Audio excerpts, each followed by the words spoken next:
Cette histoire, elle débute par un article en fait, que je lis, un article du Parisien, qui raconte l'histoire à la fois banale et extraordinaire d'un mec qui en est à sa 15e ou 16e condamnation pour vol, cambriolage. Et extraordinaire parce qu'il est en même temps athlète de l'équipe de France d'athlétisme. Ce mec a exactement mon âge, il a grandi au même endroit que moi. Je sais qu'il rentre en prison à ce moment-là et du coup, je sais pas pourquoi, mais je lui écris une lettre. Il dit en gros, on se connaît pas, mais on a grandi au même endroit. J'ai l'impression que je comprends un peu ce paradoxe du mec de banlieue qui veut s'arracher à sa cité, mais en même temps y est sans arrêt raccroché par des potes, par tout un tas de choses. Et puis un an plus tard, j'ai un message qui tombe et qui dit « Bonjour, c'est Toumani, j'ai bien reçu votre lettre, je la lis très régulièrement. »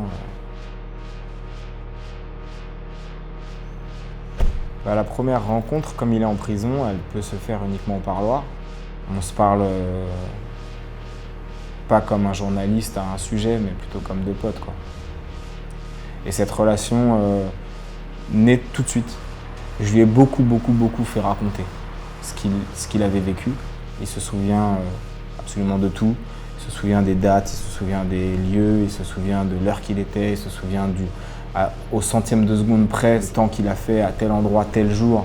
Il dit j'ai commencé par courir devant les vigiles du supermarché à côté de chez moi, et puis ensuite j'ai couru devant la BAC, puis j'ai couru devant les flics. Et puis un jour je me suis rendu compte que je courais vite vraiment. Au moment où il trouve sa voie dans les sprints et qu'il y trouve une reconnaissance, il rentre dans une sorte de schizophrénie à ce moment-là, qui est qu'il a les courses en pointe sur la piste le jour et les courses en basket avec une cagoule sur la tête la nuit. C'est ce que j'ai cherché dans le livre, c'est essayer de comprendre pourquoi il faisait ça.